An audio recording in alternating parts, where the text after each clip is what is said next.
Empat, kerakyatan yang dipimpin oleh hikmat dalam kebijaksanaan dan permusyawaratan. Salah. Ucapan Bismillahirrahmanirrahim. Saya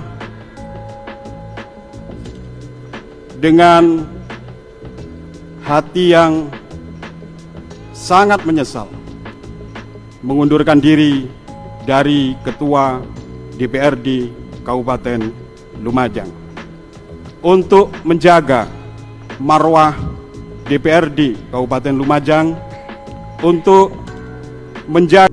Beredar video Ketua DPRD Lumajang Anang Ahmad Syaifuddin tak hafal sila keempat Pancasila viral di media sosial. Dalam video terekam saat Anang memimpin pembacaan Pancasila. Dari video viral tersebut, Anang Ahmad Syaifuddin menyatakan mundur dari posisi Ketua DPRD pada Senin 12 September 2022. Keputusan itu dibuat untuk menjaga muruah DPRD Kabupaten Lumajang. Dia berharap kejadian ini menjadi pembelajaran bagi siapapun yang berstatus sebagai pemimpin.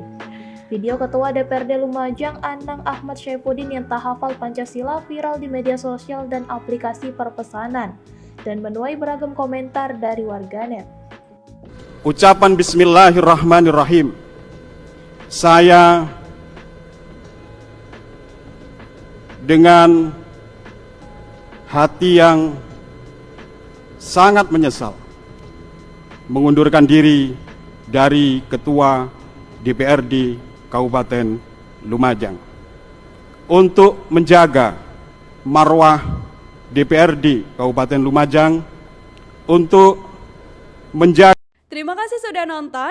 Jangan lupa like, subscribe, dan share ya.